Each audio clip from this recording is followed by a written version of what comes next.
अत्याधुनिक हात हतियार सहित चिनिया सेना नेपाल छिर्यो। चिनिया सेनाको नेपाल छिर्नुको वास्तविक कारण यस्तो। नेपाली सेना र चिनिया सेनाको संयुक्त सैन्य अभ्यास सञ्चालनमा। दर्शकबिन नमस्कार, तपाईँ मेरो पोखरा टिभी हेरिरहनु भएको छ। तपाईहरुको साथमा म प्रदीप छेत्री रहेको छु। आज पनि तपाईहरुमा आज विशेष खालको भिडियो लिएर आएको छु। भिडियो अन्तिमसम्म हेरी मनमा लागेका कुराहरू कमेन्ट गरी जतिसक्दो शेयर गर्न पनि नबिर्सिनुहोला। नेपालको पछिल्लो घटनाक्रमलाई लिएर, नेपालका सीमा विवाददेखि लिएर नेपाली सेनाले गरिरहेको काम र कारबाहीलाई तपाईहरुमा आज पस्कने जमर्को गरिरहेको छु। भिडियो अन्तिमसम्म हेरी नेपाली सेनाको यो बहादुरीताका लागि जतिसक्दो शेयर गरी जय नेपाल भनेर कमेन्ट गर्न पनि नबिर्सिनुहोला। दर्शक मैले आज अत्यन्त महत्त्वपूर्ण र अत्यन्त खुसीको खबर तपाईमा आज प्रस्तुत गरेको छु। भिडियो अन्तिमसम्म हेर्नुहोला। अन्तिमसम्म हेरिसकेपछि तपाईको मनमा लागेका कुराहरू कमेन्ट गर्नुहोला। चिनिया जनमुक्ति सेना र नेपाली सेनाको संयुक्त सैन्य अभ्यास देखेर छिमेकी राष्ट्र भारतमा यसरी तहल्का मचिएको छ। यो अत्यन्त खुसीको खबर हो। दर्शकबिन तपाईलाई आजको यो महत्त्वपूर्ण अनि एक्सक्लुसिभ खबर कस्तो लाग्छ जस्ताको तस्तै प्रतिक्रिया दिन पनि नबिर्सिनुहोला।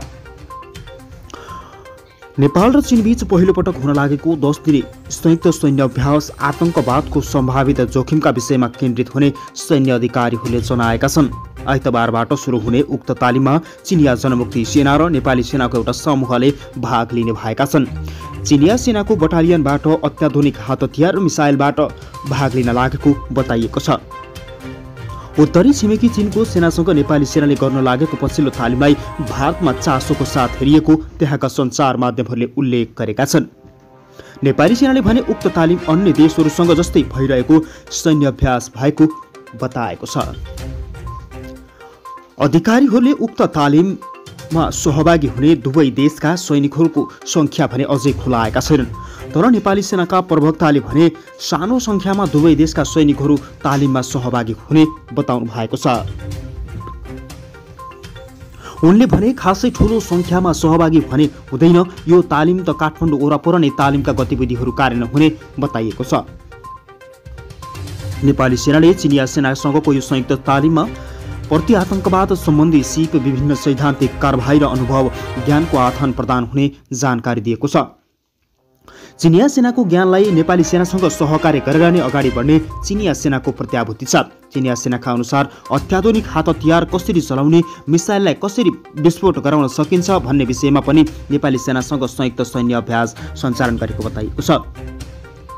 सगरमाथा फ्रेन्डसिप नाम दिएको उक्त संयुक्त तालिम गर्ने घोषणा डिसेम्बरमा चिनिया जनमुक्ति सेनाले गरेको थियो। उक्त तालिमलाई नेपालमा बढ्दै गएको चिनिया प्रभावको रूपमा कतिपय भारतीय सञ्चार माध्यमहरूले तथा नेपालका मामिला विज्ञहरूले अर्थ हुन थालेका छन्। BBC हिन्दसँग कुरा गर्दै भारतीय सेनाका अवकाशप्राप्त जनरल अशोक महताले चीनले सैनिक सहायता वृद्धि गर्न विभिन्न उपकरण दिने लगायतका घोषणा गरेर नेपाली सेनासँग सम्बन्ध बढाउँदै लगेको जिकिर गर्नुभएको छ। त्यसबाहेक नेपाली राजनीतिमा पनि चीनको चासो बढ्दै गएको भन्दै उनले भारतले सावधानीपूर्वक भूमिका खेल्नुपर्ने उल्लेख गर्नुभएको हो। एकातिर चीनले नेपाललाई आफ्नो युवान देखाइरहेको छ र देखाइरहेको भए पनि भारतसँग जति क्षमता छैन भनेर भारतलाई सुझबुझ ढङ्गले अघि बढ्नुपर्ने आगामी दिनमा पेचिलो बन्न सक्ने अर्थाइराखेको छ। नेपाली अधिकारीहरूले चाहिँ चीनसँगको पछिल्लो तालिम नेपाली सेनाले अन्य मित्र राष्ट्रसँग गरिरहेको तालिमको निरन्तरता भएको बताएका छन्। नेपाली सेनाले नेपाल, भारत र ब्रिटेन संयुक्त तालिम गरिसकेको र चीनको तालिममा पनि स्थिर प्रकृतिको भएको नेपाली सेनाको भनाइ छ। सेनाले भारतीय सेनासँग 2011 देखि गर्दै आएको सूर्यकिरण नामक सैन्य अभ्यास विदेशी सैनिकहरूसँग गरिरहेको सैन्य अभ्यास मध्ये ठूलो मानिन्छ। वर्षेनी 2 पटक हुने उक्त अभ्यास पछिल्लो पटक फागुनको अन्तिम सातामा पैथरागढमा हुने भएको छ, जसमा उपरथीको नेतृत्वमा 314 जना नेपाली सैनिक, 350 भारतीय सैनिक सहभागी हुनेछन्। सुरुमा बटालियन तहबाट सुरु भएर क्रमशः गण तहमा पुर्याइने उक्त अभ्यास दुवै देशमा आलोपालो गर्ने आयोजना समेत रहेको छ। भारतबाहेक अमेरिकी सेनाको विशेष फौजसँग नेपाली सेनाको महावीर गणको विशेष सैनिक टेल नेल ब्यालेन्स नेल नामक सैन्य अभ्यास सञ्चालन हुने भएको छ। अमेरिकी सैनिकहरूले नेपालमा उच्च हिमाली क्षेत्रमा गर्ने सैनिक गतिविधि तालिम समेत लिन आउने गरेको सैनिक अधिकारीहरूले बताउन थालेका छन्। त्यसबाहेक ब्रिटेन सेनाले वेल्सको पहाडी क्षेत्रमा आयोजना गर्ने क्याम्प फ्री अफ पेट्रोल नामक तालिममा पनि नेपाली सेनाले सहभागिता जनाउँदै आएको बताइएको छ। हालसम्म 3वटा क्याभ्रियन पेट्रोल अभ्यासमा भाग लिइसकेको नेपाली सेनाले जनाएको छ। पछिल्लो पटक गएको अक्टोबरमा भएको उक्त अभ्यासमा सहभागी दुई देश र 20वटा करिब देशसँग 120 फौजमध्ये नेपाली सेनाको दुर्गा बक्स गणले तेस्रो स्थान समेत हासिल पारेको हो। अघिल्लो महिना मात्रै नेपाली सेनाले अमेरिकी सेनाको प्रशान्त महासागरीय काठमाडौँलाई कमान्डसँग मिलेर शान्ति प्रयास नामक 3 संयुक्त अभ्यास काभ्रेको 5 खल स्थित शान्ति सैनिक तालिम केन्द्रमा आयोजना गरेको थियो, जसमा 28 देशका 1000 भन्दा बढी फौज सहभागी भएका थिए। नेपाली सेना र चिनिया सेनाको स्तर उन्नति र चिनिया सेनाको विस्तार विवरण अझै अगाडि बढ्न सकेको छैन। नेपाली सेना र चिनिया सेनाले क्षेपणास्त्र प्रविधि परमाणु अस्त्र आर्टिफिसियल इन्टेलिजेन्स चीनले हासिल गरेको प्रगतिलाई लिएर कयौं पश्चिमी पर्यवेक्षकहरूलाई गम्भीर चिन्ता समेत परेको छ। उनीहरूका भनाइअनुसार सैनिक सामर्थ्यका हिसाबले नयाँ विश्व सन्तुलन चरण रहेको बताएको हो। राष्ट्रपति सी जिनपिङले सुरक्षा फौज 2035सम्म आधुनिकीकरण भइसक्ने आदेश समेत दिएका छन्। उनको भनाइमा त्यो बेलासम्म उनीहरूले विश्व स्तरको सैनिक शक्ति बनिसक्नुपर्ने र सन् 2049सम्म युद्ध लड्न जित्ने क्षमता हासिल गरिसक्नुपर्ने उनको चेतावनी छ।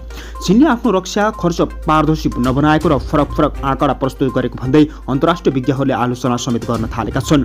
बेइजिङले आफ्नो औपचारिक रक्षा खर्च सार्वजनिक गर्छ, तर पश्चिमीहरूले चीनले आफ्नो सुरक्षा बललाई उपलब्ध गराउने बजेट त्योभन्दा उल्लेख्य रूपमा बढी भएको आकलन समेत गर्दछन्। नेपाली सेना र चिनिया सेनाको संयुक्त सैन्य अभ्यास देखेर छिमेकी राष्ट्र भारतमा अत्यन्त मात्रामा हलचल मचिएको छ। विश्वको शक्तिशाली देशमा संयुक्त सैन्य अभ्यास गर्न लागेको भन्दै छिमेकी राष्ट्र भारतको दिल्लीमा हेडलाइन बनेको हो। भारतका अनुसार कतिपय विज्ञहरूले नेपाल र चीनबीच गहिरिँदो राजनीतिक सम्बन्धको विषयमा पनि उल्लेख गरेको पाइन्छ। राजनीतिक विषयवस्तुलाई मध्यनजर गरी चिनिया सेना र नेपाली सेनाको जनमुक्ति सेनासँग सहकार्य गरेर नै अगाडि बढ्नुपर्ने, विश्व आतंकवाद केन्द्रित तालिम अगाडि बढाउनुपर्ने केन्द्रित गरिएको छ। दर्शकबिन, तपाईँ मेरो पोखरा टिभी हेरिरहनु भएको छ। समाजमा र विश्वमा घटेका सत्य तथ्य खबरलाई तपाईँसँग पुर्याउने हाम्रो अभियान जारी नै छ। चीनले नेपालसँग सहकार्य गर्नुलाई तपाईँले के मान्नुहुन्छ? चिनिया सेना र नेपाली सेना मिलेर ठिक गर्यो भन्नेले यस लेख्नुहोला, मिलेर ठिक गरेन चिनले पनि कुनै षड्यन्त्र बोकेको हुनसक्छ भन्नेले नो लेखेर कमेन्ट गर्नुहोला। चीनले 2030को अन्त्यसम्म 1000वटा परमाणु क्षमतायुक्त क्षेप्यास्त्र विकास गर्ने र त्यसमा नेपाली सेनालाई पनि सहभागी गराउने बताएको छ। अमेरिकासँग 5550 अस्त्र क्षेप्यास्त्रहरू रहेका छन्। चीनले उक्त लक्ष्य भेट्टाउन अझै लामो समय लाग्ने भनिए पनि नेपाली सेनाको सहकार्य गरेर नै उनले चीनले परमाणु अस्त्र सबैभन्दा महत्त्वपूर्ण हुन सक्ने बताइरहेको छ। नेपाली सेनाको क्षमता अभिवृद्धि र वृद्धि विकासका लागि अत्याधुनिक हात हतियार मिसाइल प्रयोग गर्नका लागि र नेपाली सेनाले गरिरहेको तालिम र सहकार्यको विषयमा पनि चीनले गम्भीरपूर्वक चासो देखाउन थालेको छ। चिनिया सेनाको लगानीमा बढ्न लागेका नेपालका कतिपय एजेन्डाहरू अझै पूरा हुने भएका छन्। नेपाली सेना र चिनिया सेनाको लगानी अझै बढ्ने पक्कापक्की भएको छ। दर्शकबिन, आजको यो महत्त्वपूर्ण अनि एक्सक्लुसिभ खबर तपाईँलाई कस्तो लाग्यो? भिडियो अन्तिमसम्म हेरेर सुनेर साथ दिनुभयो, त्यसका लागि धन्यवाद। यस्तै नयाँ ताजा खोज अनि सन्देशमूलक भिडियो हेर्नका लागि तपाईँले मेरो पोखरा टिभी मिठो अनलाइन टिभीलाई एकसाथ सब्सक्राइब गरी हामीसँग जोडिनुहोला। पल पलको ताजा खबरको अपडेट तपाईँलाई दिने हाम्रो अभियान